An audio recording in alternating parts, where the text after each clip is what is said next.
It feels so good to be back. Now that we're here in the regular season, you know that the late night recaps are here to stay. We got an absolute classic to start the season where OKC, the defending champions on ring ceremony night, win by 1 point in a double overtime game. And the second leg of the night, we saw Steph Curry, or I guess maybe Jimmy Butler, or maybe Jonathan Kuminga in the Golden State Warriors go out to LA and get a big time win. Of course, we got to start off with the game of the night, the 2 overtime game. This really is like best case scenario for Adam Silver. You got to think about it. This is a ring ceremony game between two teams that a lot of people deem to be contenders. Obviously, one of those teams is missing an All-NBA player, but two teams that deem to be contenders by a lot of people. We got a new broadcasting right partner in NBC, and the game was a classic. That's like the perfect combination for Adam Silver. And I might be slightly biased when I say this. I thought the production was pretty good. I thought the broadcast team did pretty good. But again, I might be just a little biased here. Shout out to my co-worker, Michael Jeffrey Jordan. All right, let's get into this game, though, because, again, it was an absolute classic. Before we even started, we found out the starting lineup for the Houston Rockets, right? No Fred VanVleet going into this one, or I guess for the entirety of the season. And the question was, will they start Reid Shepard very early on? Will they try to, put other people in position? And what we saw with it was Amen Thompson at 6'7". We got 3 guys at 6'11" between Jabari, Kevin Durant, and Sengun. Well, I guess, no. I think Steven Adams is also classified as 6'11". So 4 6'11s and a 6'7" guy in the starting lineup, the largest lineup in NBA history according to the tracking data. And the question was, will their scheme or their game plan of beating you up and getting hella offensive rebounds be good enough to beat the OKC Thunder here? Because we all recognize that lineup doesn't have a ton of spacing, right? It doesn't have great half-court offense upside other than like give Kevin Durant the ball and move out the way. At least that's what we thought going into this game. And you felt it early on, right? In the first 6 minutes of the game, they had 3 possessions that went straight down to the last second. Some of them ended up being turnover because of the shot clock, and some of them just like hoisting up shots. And it looked really ugly for them very early on. It looked so ugly that Amen Thompson ended up taking 7 threes in this game, and at one point he was 1 of 3, and they took one of them 3-pointers away because one thing that Amen Thompson doesn't do a good job at is keeping his damn feet behind the line. So they took a 3-pointer away and made it a 2. And OKC was living with all of it. They were living with all of it. They wanted Amen Thompson to take that shot. And I got to give him some credit there because, you want to continue to shoot through. I can't even call it a slump. He's never really been a good 3-point shooter or anything. But you want to get to the point where you feel comfortable with that shot because teams are going to guard this team this way. This is not like this is a playoff matchup and they had a lot of time to scheme. No, every team that you go against this season, if you're the Houston Rockets, are going to guard Amen Thompson like that. You don't want him to get a head full of steam in the half court or in the full court. If he's sitting in the corner, we're just not going to guard him. We got to make sure that he don't hit us on the back door or creep down the baseline. But if he's going to sit in that corner, so be it. And we just going to clog up everything else. And that's what the Houston Rockets ended up doing. It was a lot of clogged possessions. And they still ended up being like the winner of this game for the majority of it, right? Because their defense was so good, preventing Shea from really getting going until we got to late into this game. And OKC desperately needed Shea to get going. And then obviously you saw when he got it going, they ended up winning this game. But there's a few things that really stood out to me from the Houston Rockets side. Let's start off with the positives, which is Alperen Sengun was an absolute monster. I've talked about it for the last couple of weeks until we got to the season that I am all in on Alperen Sengun. I know I'm probably late to the party, whatever. But after watching him play overseas for Turkey this season and thinking about this team, and I just saw that there was another jump to be had for Alperen Sengun. And in this game, he ended up with 39, 11, and 7, 2 steals and a block. He had 5 3-pointers, a career high there. And one thing that I really admired about his game today is when those possessions got bogged down and they had 3 to 5 seconds to make something happen, which again happened a ton, he was a good bailout player for them, whether they be drawing fouls and getting to the foul line in those last couple seconds, or just getting the ball at the nail and going doing turnaround shots and cashing those in. They really needed that. So that's one of the positives of the game. There's a few big negatives though. Again, we're talking about game 1 of the 82-game season is undoubtedly a playoff team. So they got more games after that too. And it is a newly constructed roster, if you will. So I don't want to overreact to say, oh man, their offense can never get good. But because it was so bogged down there, some of these possessions that we're watching, I'm praying that Kevin Durant just gets the ball. He is one of the greatest scorers of all time. We all recognize that. One of the reasons you trade for him are for performances like tonight. Right? They were not a good clutch offense last season, and you got one of the clutchest and one of the best offensive systems in the league. Go get the ball. And it never really found him. Fourth quarter, Kevin Durant attempted 1 shot, and the rest of these possessions, he's sitting in the corner, sitting in the wing. Overtime comes around. First overtime, 0 shot attempts for Kevin Durant. And the second overtime comes around, he is 1 of 2, and he got to the foul line. So it was pretty infuriating as a neutral fan that's seeing this good performance from these two teams. See Kevin Durant spend basically the last 20 minutes of this game being a non-factor on the offensive side of the ball.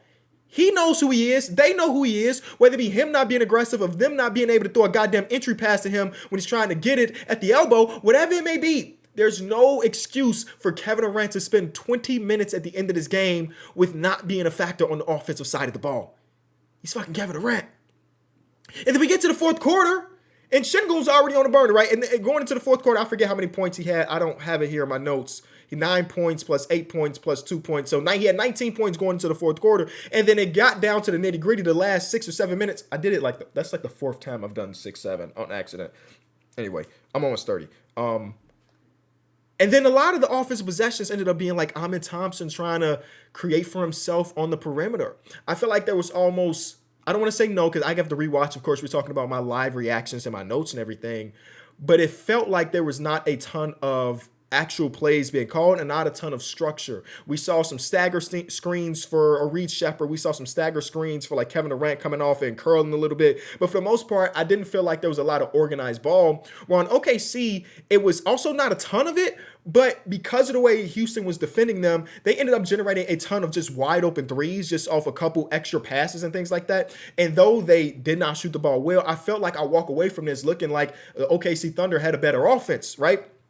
So Amen Thompson at the top of the key trying to create for himself. Obviously, he has the injury. I think it's like his hammy or something. Hopefully, it's nothing too crazy. Maybe it's just a cramp, given that these guys have not played real basketball for months. And then the first time they get to play, it's a game that goes 2 extra quarters, right? So maybe it's just straight up cramping.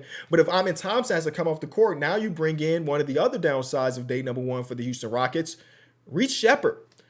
The spotlight is really bright on Reid right now, right? Him being a good to really good ball player is maybe one of the ways you could say if they're a contender or not, right? They're going to need somebody with his skill set to be a productive ball player. And it wasn't a good night for him.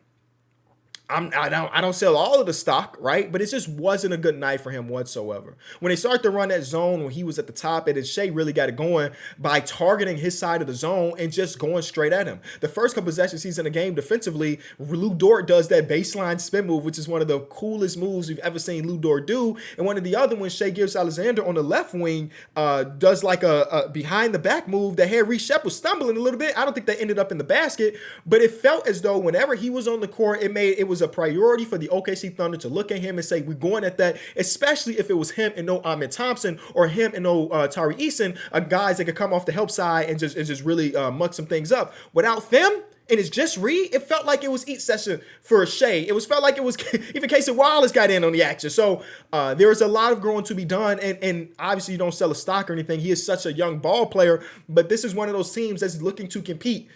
They talked about it going into the season that it might be a blessing in disguise that Fred VanVleet is down. It's like, I guess you could convince yourself of that. But also, Kevin Durant is 37 years old and has missed games over the last 3 years. This can't be a gap year. You still have to try to compete as much as you can. And Reid Shepard is one of the ways you can do that.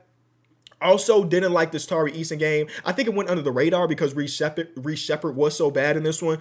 But there are so many times where Tari Eason was just pushed off his spot when he was dribbling. Some of them ended in turnovers. Some of them ended in shot clock violations. And then Tari Eason, one of the best things about him is he's great at anticipating offensive actions, which like jumping passing lanes, creating havoc that way. There are a few times today where an OKC Thunder player just did a pass fake and Tari went flying and it led to a 5-on-4 situation, and it got so bad that like he basically didn't play a ton in the second half.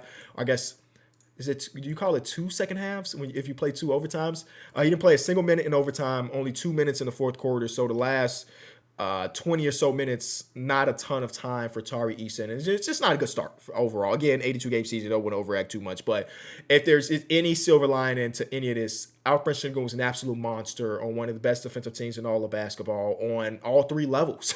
Literally on all 3 levels. So he was great. And I don't think his defense was that bad tonight either. Now let's get to the winning team, the OKC Thunder. A game, again, they just desperately needed Shea to figure it out, and eventually he did. I did not check Twitter at all when we got to the overtime games. I can imagine what they were seeing once we got to the second overtime, and Shea ends up taking 8 free throws. But as somebody that because we had halftime in that Lakers Warriors game. I rewatched all of those fouls. Good calls by the referees. Like, I don't think you can argue any one of them. And then the last one that won this game is undoubtedly a foul. I'm sure Kevin Durant will probably admit to that himself, where he bit on a pump fake, one of the Shai Gilgeous-Alexander specials. Chet Holmgren came out guns blazing, where it's like, I think he started 7 for 7 from the field, which is just great because he is one of the keys that unlocks this team from not just being a championship team like they were, but being a team that can win multiple championships, that can turn into a dynasty. If he can reach that offensive ceiling that majority of us look at him and say, oh, you can do that, then I don't know, it's really up, and today he ended up with 28, 7, and 2. And one of those overtime periods, he was just straight up phenomenal. It really reminded me of that one fourth quarter he had in the NBA Finals, where on both sides of the floor, making a big defensive play and then also hitting some big time shots. Some of the shots he hit coming across the paint, leaning, was very Kevin Durant-esque when he was being guarded by Kevin Durant. I thought that was really cool. Cason Wallace continues to be one of my favorite players in all of basketball. One of those rare, bad decision-making guys that jumped these passing lanes. He also had a boom in this game. AJ Mitchell had a phenomenal second quarter that didn't see the floor for the third quarter, but also made some plays in the fourth. It was just overall just a game that started out really bad. And you feel really good about this win because ring ceremony night can be like one of those ones that you maybe not focus too much on the game because it's such a big moment. The banner is going up, you get in your rings, and oh yeah, forgot there's a basketball game, right? So it could go a lot of different directions. But think about it this way: if you're an OKC fan, your team shot 25% from three. You lost the free throw battle. You gave up a ton of offensive rebounds. You were missing an All NBA player, and you still beat another contender. That's some special stuff. Me and the guys had a bet about whether or not Barnhauser was going to play. The man checked into the first quarter. And I was like, damn, Ousmane Dieng's time is up. It's game one. But if Ousmane Dieng is losing minutes to the rookie Barnhauser, and then Chris Youngblood played like a 36, I think he played 6 seconds. 6 seconds in the first quarter. Overall, great game. An amazing start to the NBA season. Officiating is probably going to be in question. Obviously, you got the end of the first overtime where Kevin Durant almost put a Chris Webber, but nobody saw it other than everybody. Nobody saw it, but other than everybody. The referees just didn't see it. Boom, no timeouts. And then obviously OKC still goes on to win, whatever. But great overall game. I feel like I'm forgetting some stuff. OKC switched their unit in the second half, something they did a ton in the postseason as well, where they would start with double bigs to start the game, but we get to the third quarter, they run out Alex Caruso instead of Isaiah Hartenstein. I was actually surprised by how many minutes we got to see, where it was only it was minutes with no iHeart or no Chet, and it was Jay Will. I was surprised by that. Eventually it had to happen because of foul trouble and everything. But considering they were going against a team that felt like exclusively was running double big between Sengun, Adams, and Clint Capella, I was surprised to see lineups with just Jay Will. And I would have to go back and rewatch to see how those lineups really performed. But overall, phenomenal ball game. Now, let's switch over to the second game of the night. This one, I think majority of us didn't get into it until there was 8 minutes left in the second quarter because we was all really onto that OKC game. I had it on a different monitor, but I can't say too much about the first quarter and a half of this game, right? So let me just jump in where I could. I saw before the game that they were announcing that Jonathan Kuminga was starting, and I was surprised. And then you get to watching the game, you kind of understand it that they could use somebody with just a little bit of youth and a little bit of oomph to his ball playing. And I walked away really impressed with my boy Kuminga. Now, I texted my producer, Greg, on Small Ball Kenny Beecham, who's a big Warriors fan. I say, Kuminga looks good. He said he does, but it's just one game. And yes, if you've been watching Kuminga, you'll have moments and stretches like this where he's doing everything you want him to do, and then boom, he flips his switch. Like, actually, I do want to ISO 100% of the time. I do want to miss his rotation. I don't think about passing, but I thought he was pretty good defensively. All things considered, he was guarding Luka, who ended up with like damn near 50, it felt like. I thought he was great on his weak side rotations. I thought some of his playmaking when he did get 2 feet into the paint was pretty good. I thought he rebounded well. I was like, oh, Kuminga, real ball player, huh? Because you look at it, and like at least last season, you couldn't play Jonathan Kuminga alongside Draymond Green and Jimmy Butler. There just wasn't enough spacing. But if Kuminga's going to come out and hit 4 3-pointers, then that spacing is there, right? I mean, it's probably unrealistic to expect him to do this on the regular, but I've seen his TikTok. The man been in the gym. He's been in the gym. This is a really good win for the Golden State Warriors, man, because they had their foot on the gas the entire time. I know that the Lakers went on their good little run at the fourth quarter, where it just feels like the Lakers are prone to like having a 4-minute stretch where the defense finally looks decent, and they, it was one possession where Steph Curry's on that left wing and he's trying to ISO Luka, and Luka's sitting in that chair. They're prone to do that, but for the rest of the game, oh my goodness, Jimmy Butler was phenomenal in this one. I love Jimmy in the system because this is a team that throughout the entirety of the Steph Curry era, because they play so free-flowing and they're trying to play a step ahead of their opposing team, they turn the ball over a ton. Jimmy, Draymond and Curry and Pods, they just all try to make these extra passes and so on. But Jimmy Butler is like, I won't call him a risk-averse player, but he's just not a turnover-prone player. He's one of those guys that, like, when he has the ball, you expect a good possession to happen. And there were so many times where like the Lakers had to end up putting Gabe Vincent on him, and he's like, I know we went to the championship together, but damn it, you too damn little. So him getting 16 from the line and him making plays, it's just something this team needs occasionally to just settle the hell down when they want to go on all cylinders all the time. So really enjoyed this game. Buddy Hield with a great performance. It was like, Buddy's life is so good if you think about it. His job is to come in and shoot 3-pointers and not think too much about it. He's one of the greatest 3-point shooters of all time. He's living his exact dream.